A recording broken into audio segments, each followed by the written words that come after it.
Bonjour, monsieur. Pas malade.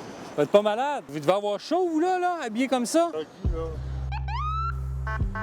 On va plus se diriger vers Hochelaga-Maisonneuve. Beaucoup de là-bas de maisons, des multiplex. Malheureusement, plusieurs de ceux-là n'ont pas nécessairement l'air climatisé. C'est un potentiel le plus important là, de coups de chaleur ou de problèmes liés à la canicule qu'on traverse. Nous, c'est après la troisième, quatrième journée de canicule qu'on commence vraiment à noter une hausse importante du volume d'appels et les nuits chaudes contribuent aussi à ça parce que le corps n'a pas de répit. Normalement, 14h50, mardi après-midi, on devrait avoir 45-50 appels à l'heure. Présentement, on est plus à des valeurs de 60-65 appels à l'heure, donc 15-20% de plus que ce qu'on rencontre habituellement. Il fait 30 dans l'appartement. Comme là, on a un bel exemple. Je vais juste regarder le monsieur ici qui fait la signalisation.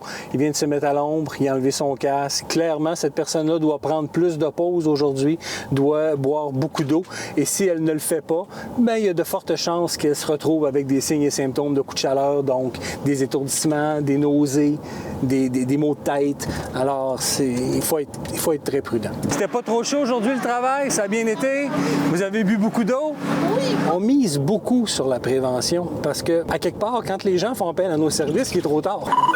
Vio Bélanger. Homme âgé gisant sur pelouse. Une personne qui s'endort au soleil, ça peut être excessivement dangereux dans des chaleurs comme celle-là. Une température corporelle très élevée peut amener de la confusion. Il y a du monde qui s'inquiète pour vous, là. Non, ça va être fort. C'est où chez vous? Quel âge vous avez? 18. 108? Ouais. Monsieur, il était fatigué. Il a décidé de s'allonger ici. Il est orienté, il sait qui il est.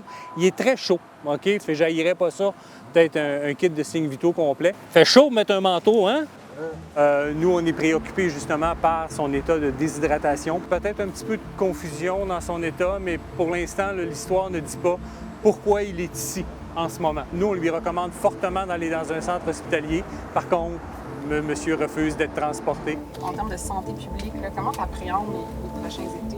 Urgence Santé se prépare pour faire face à ce qu'on anticipe, que ce soit les chaleurs, que ce soit d'autres types de changements climatiques. Aussi, il y a une forme d'appel à la solidarité.